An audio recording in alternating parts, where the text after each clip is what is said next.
sociale et écologique est la seule réponse crédible. Monsieur le Président, la parole est à vous.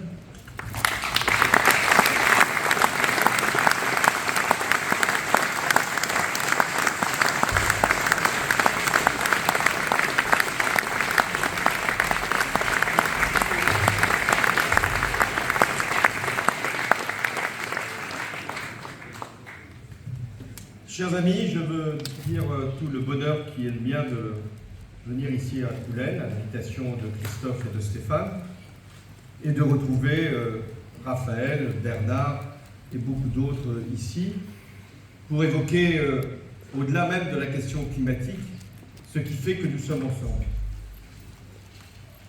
Il y a des réunions où nous nous posons la question de savoir ce qui nous différencie. Je ne suis pas sûr que celle-là y contribue. Et ce n'est pas un drame quand on est d'accord.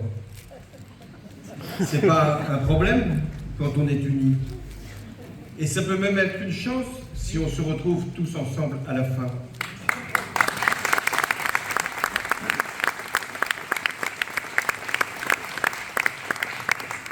Je me réjouis de cette réunion parce qu'elle correspond à la phase que j'avais indiquée de préparation. Si vous vous posez l'interrogation suivante, pourquoi vous êtes là? À un moment, ça a dû vous venir à l'esprit. Vous êtes là pour vous préparer, comme nous nous préparons. Parce que quand il se produit à travers le monde autant de menaces, autant de craintes sur notre propre avenir, quand il y a une élection qui est l'année prochaine regardée pas simplement par nous, mais par le monde entier, comme sans doute la décision qui va considérer être le sort de l'Europe et peut-être l'équilibre du monde. Oui, parce que quand on est français, on a ce privilège de décider pour soi-même et pour les autres. Il y a beaucoup de pays où c'est simplement les questions intérieures, elles comptent, qui justifient la démocratie, le pluralisme et le choix. Mais en France, au moment surtout de l'élection du président de la République au suffrage universel, là, il est question de nous en tant qu'individus, en tant que collectivité, en tant que nation, et du monde. Et c'est vrai que ce qui va se produire l'année prochaine va déterminer le sort de la construction européenne. Va-t-elle avancer? Va-t-elle s'arrêter? Va-t-elle reculer? Cette question est souvent revenue dans le passé, mais cette fois-ci, face à des empires, face à des menaces qui sont d'une autre importance, d'une autre nature. C'est la raison pour laquelle, si nous sommes ici, c'est pour travailler sur le contenu. L'élection présidentielle, ce n'est pas simplement un choix de personne, même si ça compte. Je rappelle, par expérience, que le président de la République dispose de pouvoirs importants, pas simplement de nommer un Premier ministre, ça j'ai bien fait avec Bernard Cazeneuve. Pas simplement de nommer un gouvernement, j'ai aussi plutôt bien choisi. Enfin, pas tous. Mais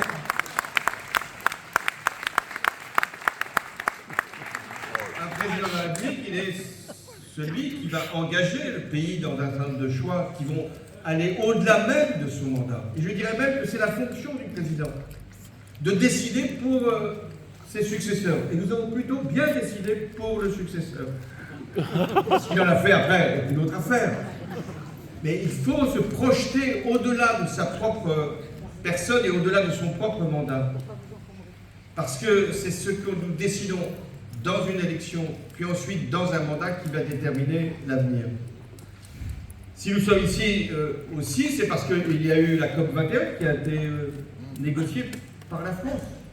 Et avec un grand nombre de spécialistes, et je salue ici Jean Jouzel, parce que s'il n'y avait pas eu les spécialistes du GIEC pour nous mettre en garde, pour nous avertir, pour nous alerter, il y a maintenant 20 ans, il n'y aurait pas eu sûrement cette conscience après l'échec d'une conférence à Copenhague de faire qu'à Paris, il puisse y avoir un accord qui aujourd'hui encore sert de référence. Puisque je parle de Jean Jouzel, un jour, il avait été interrogé, on lui avait dit alors qu'est-ce qui va se passer? Parce que avec les scientifiques, on veut toujours savoir, même si finalement on n'en tient pas compte, ce qui va arriver dans 30 ans, 40 ans, 50 ans, 100 ans. Et comme les gens sont toujours pris par les peurs, est-ce que la planète va disparaître? Est-ce qu'on va pouvoir vivre sur la planète? Et Jean Jouzel avait répondu, oui, Mais vous allez griller. C'est ce qui est en train de se produire. Et donc l'accord de Paris, il avait fait en sorte de pouvoir mettre les références en commun, les engagements en commun et de donner cette perspective. Mais je reviens peut-être à la question de fond. Puisqu'ici, il y a des socialistes, des sociodémocrates, et puis des femmes et des hommes qui se sont reconnus dans cette pensée pendant très longtemps. La social-démocratie, elle reposait sur deux conceptions, une sociale, et qui a abouti, s'il y a un modèle social en France, comme d'ailleurs en Europe, c'est grâce, pas uniquement, mais grâce aux sociodémocrates, aux socialistes, qu'il y a eu un État social, des répartitions justes, une couverture des aléas, une protection contre un certain nombre de menaces qui pesaient sur la vie de chacun d'entre nous, à commencer par la santé ou le vieillissement. Mais l'autre apport de la social-démocratie, ça a été la construction européenne. S'il n'y avait pas eu des socialistes dans les années 60, 70, 80, et j'allais dire, un certain nombre de présidents y ont aussi contribué, qui n'étaient pas socialistes, et s'il n'y avait pas eu les socialistes en Europe, il n'y aurait pas la construction européenne d'aujourd'hui. Alors ce modèle social et européen, il ne suffit plus. Il ne suffit plus parce qu'il n'y a plus que simplement à régler des problèmes d'aléas sociaux, il y a aussi à régler d'autres aléas, et notamment climatiques. Il y a aussi à régler des peurs qui se sont accentuées, intensifiées ces dernières années. La peur pour les Européens, pour les Français aussi, du déclin, du déclassement, la peur de l'immigration, la peur de la perte de la cohésion nationale, les peurs, et notamment climatiques, se sont installées. Ce qui a donné, dans toute l'Europe, et pas simplement en Europe, aux États-Unis, on le voit bien aujourd'hui avec Donald Trump, aux populistes, une opportunité pour mettre en cause et l'Europe, et le mondialisme, et le fondement même de ce que nous représentons, c'est-à-dire le compromis, l'équilibre et la raison. Et donc, le grand enjeu pour les socialistes, s'ils veulent être demain encore une force attractive, s'ils veulent être encore la force propulsive, s'ils veulent être encore la force qui n'est pas simplement là pour écarter l'extrême droite, mais la force qui donne un espoir, une lumière, une façon de vivre pour les générations futures, alors il nous faut réinventer notre modèle.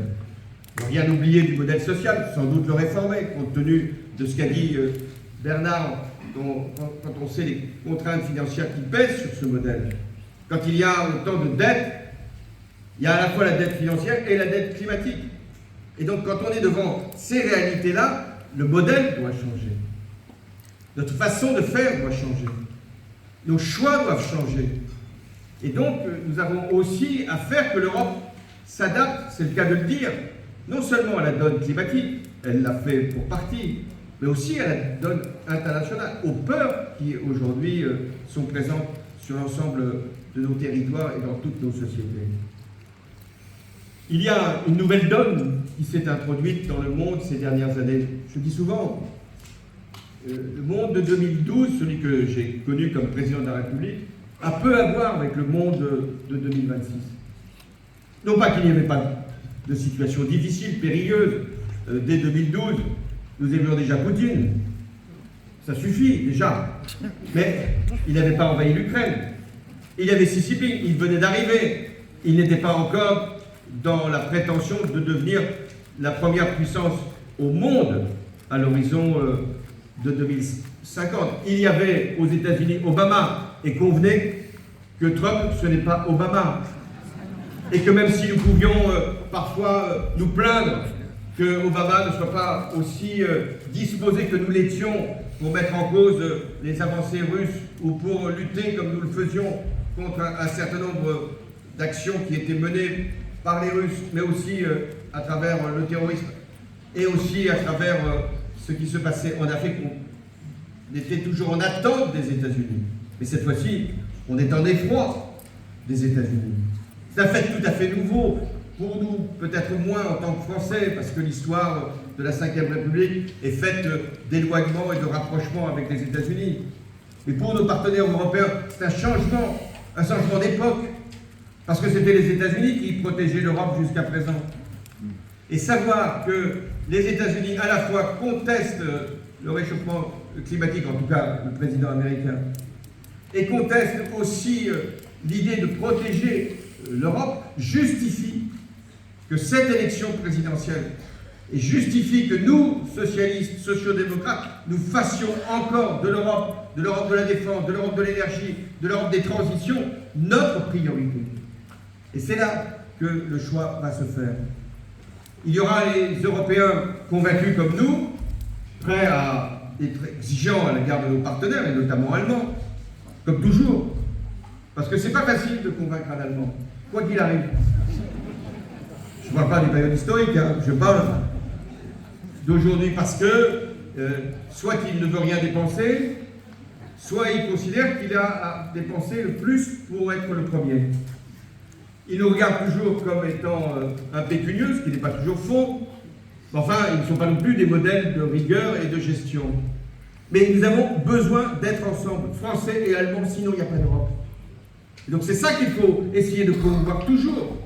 Et pour ça, il faut que l'élection présidentielle donne à nos partenaires cette confiance. Ça ne sera pas le cas parce qu'il y aura des candidats qui voudront s'écarter de l'Europe, pas sortir de l'Europe. Vous imaginez? Avant, ils nous disaient on va sortir de l'euro. Ils n'en disent plus rien. De l'Europe, pas davantage. L'exemple du Brexit ayant été suffisamment édifiant. Là, ils ne veulent pas sortir de l'Europe, ils veulent l'arrêter. C'est ce qu'a d'ailleurs tout le bénéfice que les États-Unis, la Chine et la Russie pourraient trouver. Il y a ceux qui sont à mi-chemin, la droite, un peu d'Europe, pas trop, et puis finalement, pas grand-chose. Nous devons prendre cette décision, toujours la même, de faire que nous puissions avancer avec des partenaires qui ne sont pas faciles, mais qui sont nécessaires si nous voulons construire l'Europe de la défense, l'Europe du climat, l'Europe de l'industrie, l'Europe des technologies. Nous sommes aussi à un moment où les populistes pensent avoir gagné la partie partout. Parce qu'ils sont sans doute avertis que les peuples n'ont plus confiance, autant confiance dans la démocratie, dans les élections, dans les institutions. Et chaque événement, même celui-là de la canicule, est un élément pour eux pour déconsidérer ce que peut faire l'État. Je ne parle pas du gouvernement, je peux simplement dire qu'il n'est pas bon qu'on doute toujours de ce qu'il est possible de faire à l'échelle nationale. Il n'est pas bon de déconsidérer les dirigeants. Il n'est pas bon de penser qu'il n'y a que des impuissants ou des inertes. La démocratie, c'est de faire que nous poursuivions sur un chemin en accélérant quand c'est nous qui sommes au pouvoir et en acceptant que ce soit d'autres quand nous n'y sommes plus. Alors, la social-démocratie, le socialisme, ça doit être un modèle social, écologique et productif. Il faut faire les trois. Si nous voulons qu'il y ait du social, il faut faire davantage de production. De la croissance, sans doute différente du passé, mais de la croissance quand même. Comment est-il possible de vouloir financer et la transition écologique, énergétique, et la question de la défense, de préserver notre modèle social si nous n'avons pas de production supplémentaire? Toute la question, c'est de savoir quelle production et comment nous allons faire. Mais je ne fais pas partie de ceux, et je n'ai jamais fait partie de ceux qui considéraient que pour être écologique, il fallait être décroissant. Non, il faut continuer toujours à produire, toujours, si nous voulons permettre que les Français puissent garder leur pouvoir d'achat et en même temps avoir un horizon qui puisse leur permettre de transmettre à une génération une société meilleure.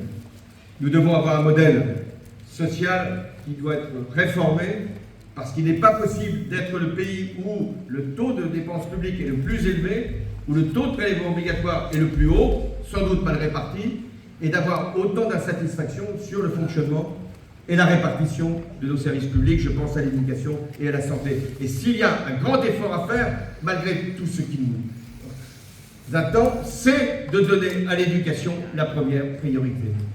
Et de faire en sorte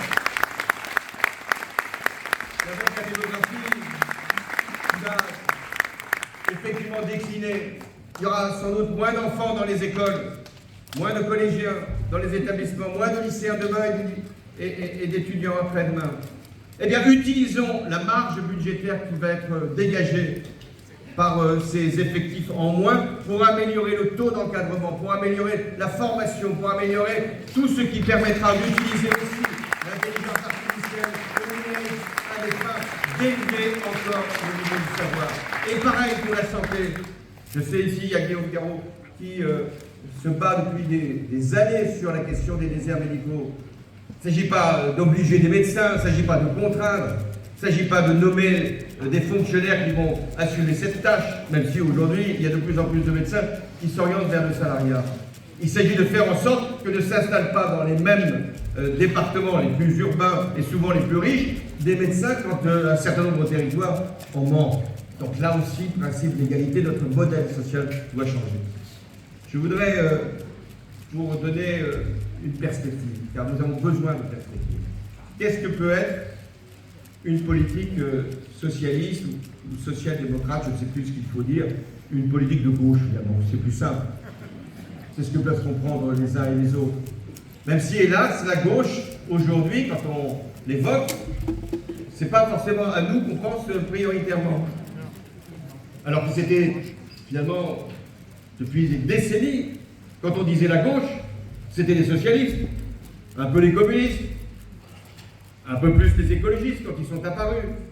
Enfin, on n'avait pas ce qui a surgi depuis 15 ans, et qui, aux franges de la gauche, veut dévorer toute la gauche, sans avoir une politique telle que nous l'avons toujours imaginée, une politique de gauche qui gouverne.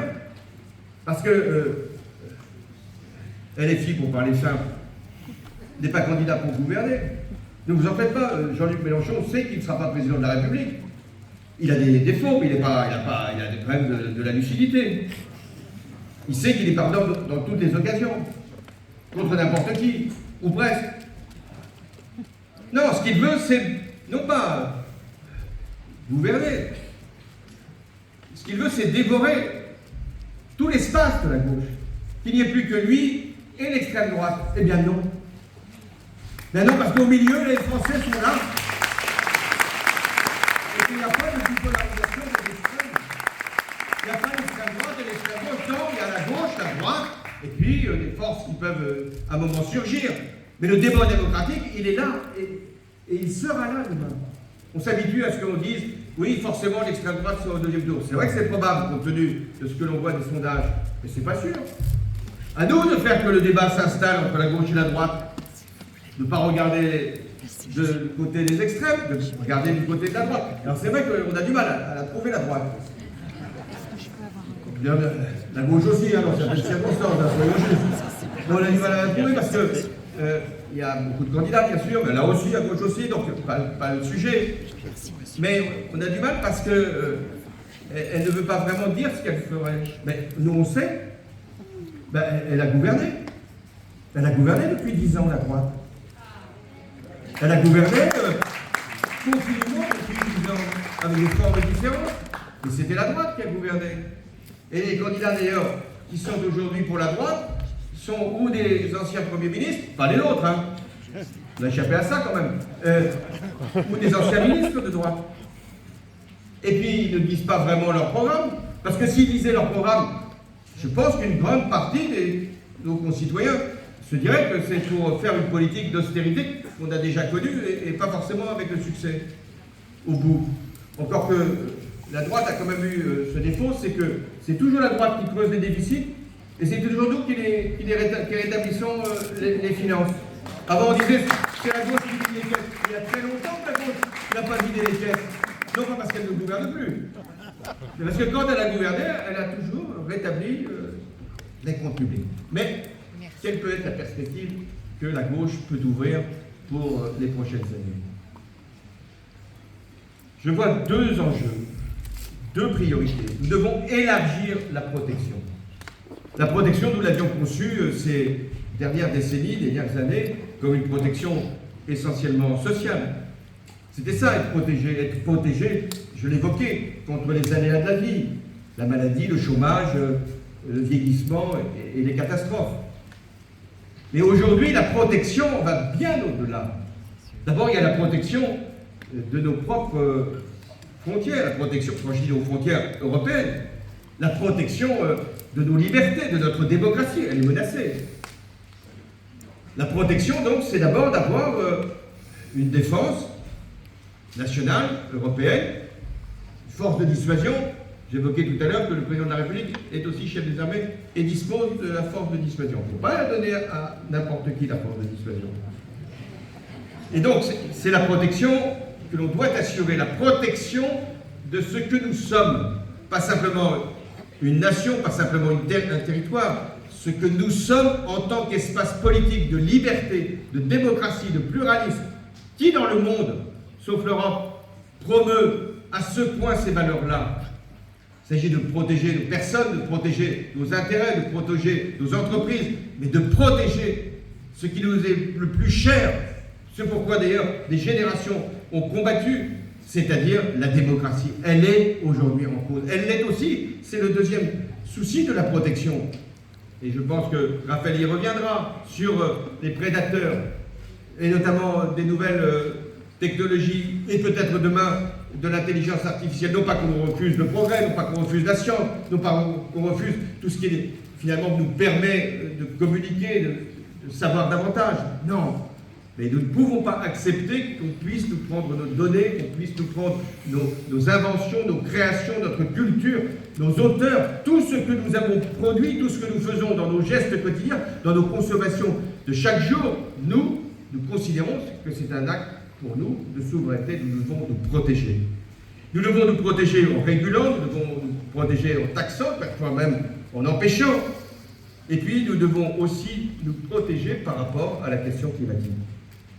Parce que quand nous sommes menacés d'une autre façon par les désordres du monde, parce que pour qu'il y ait un réchauffement de cette ampleur, c'est parce que la Chine est quand même le premier émetteur de CO2, c'est parce que les États-Unis en sont le second, et c'est parce qu'il y a eu pendant des années, des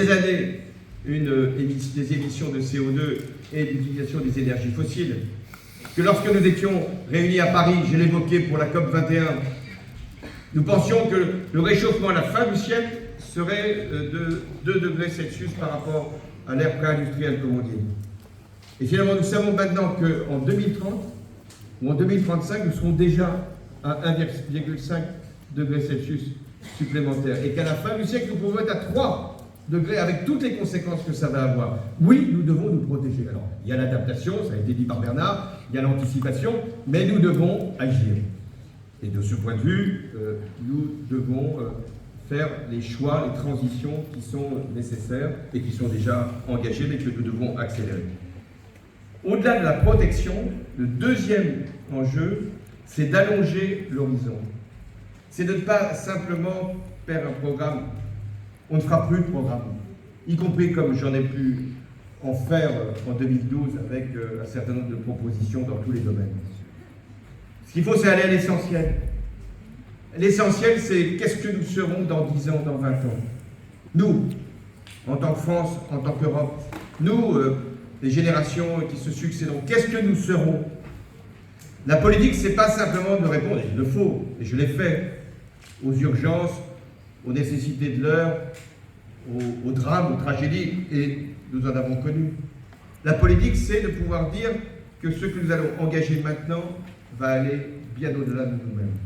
Élargir l'horizon, c'est donc, d'une certaine manière, électrifier autant qu'il sera possible, décarboner autant qu'il sera nécessaire, innover dans beaucoup de domaines, monter des filières industrielles liées précisément à la transition énergétique, il y en a beaucoup, faire la mutation de notre agriculture, et puis aménager encore différemment nos territoires. Tout à l'heure, Christophe disait une chose très importante. Nous devons mobiliser les territoires. Ce qui a manqué là, ces dernières années, c'est précisément la confiance. C'est le lien entre l'État et les collectivités. Rien ne pourra se faire de manière ample, sérieuse, sur la transition si on n'associe pas les territoires. Et il y a des territoires, et je peux en parler en connaissance de cause, des territoires qui pensent que la transition écologique, énergétique n'est pas forcément leur intérêt. Parce que ça met en cause un certain nombre de modes de production, ou ça met en cause un certain nombre d'habitudes, et puis parce que dans ces territoires-là, il faut quand même avoir une voiture pour faire de la mobilité. Dans ces territoires-là, il faut avoir aussi du chauffage, dans ces territoires-là, il fait très chaud. Et donc, il y a une coupure qui s'est installée entre des territoires qui pensent que de toute manière, c'est surtout sur eux que sera portée la contrainte, et sur d'autres, dans les grandes villes ou dans les métropoles, où finalement c'est l'idéologie dominante qui s'imposera. Alors sur la manière de faire, car elle compte, je pense notamment à l'électrification. Pour l'électrification, chacun a ses idées en tête, elles ont été exprimées tout à l'heure. Il faut beaucoup plus consommer d'électricité. Les émissions de CO2, ça c'est aussi un élément très important, la décarbonation. La décarbonation, c'est qu'il faut être plus sobre. La décarbonation, c'est qu'il faut changer un certain nombre de règles pour notre habitat, pour nos transports, pour notre industrie. Mais il y a aussi l'électrification. Vous vous souvenez du débat qu'il y avait il y a justement 2012 ? Est-ce qu'on doit faire du nucléaire, des énergies renouvelables? Est-ce qu'il faut fermer les centrales? Est-ce qu'il faut accélérer sur le renouvelable? Aujourd'hui, il y a une forme de consensus qui s'est installée. Oui, il faut du nucléaire. Oui, il faut du nucléaire, c'est-à-dire qu'il faudra non seulement les centrales d'aujourd'hui, les prolonger sans doute, 20 ans de plus, et créer de nouvelles centrales, ce qu'on appelle les EPR. Oui, il faudra aussi les réacteurs peut-être de plus faible dimension. Mais il faudra aussi, et il faut encore, du renouvelable, et là-dessus, les éoliennes marines sont sans doute la meilleure des façons. Mais on produit de l'électricité. On produit beaucoup d'électricité en France. Mais on ne consomme pas assez d'électricité. La preuve, c'est qu'on exporte notre électricité. Alors, il y a une idée qui peut valoir, et je le fais surtout ici au Mans, pays de l'automobile. Stéphane Le Foll, et on est très fiers. Il m'a emmené plusieurs fois aux 24 heures du Mans. Je n'ai pas été toujours reçu comme je le méritais. Mais enfin, bon, c'est pas chose.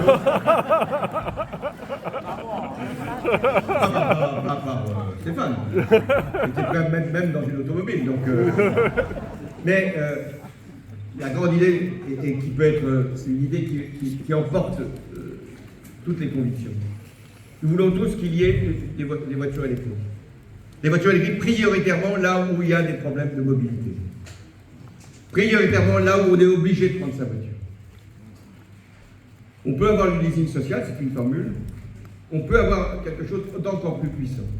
Le coût de fabrication, le coût de vente d'un véhicule électrique, c'est entre 13 000 et 15 000 euros aujourd'hui.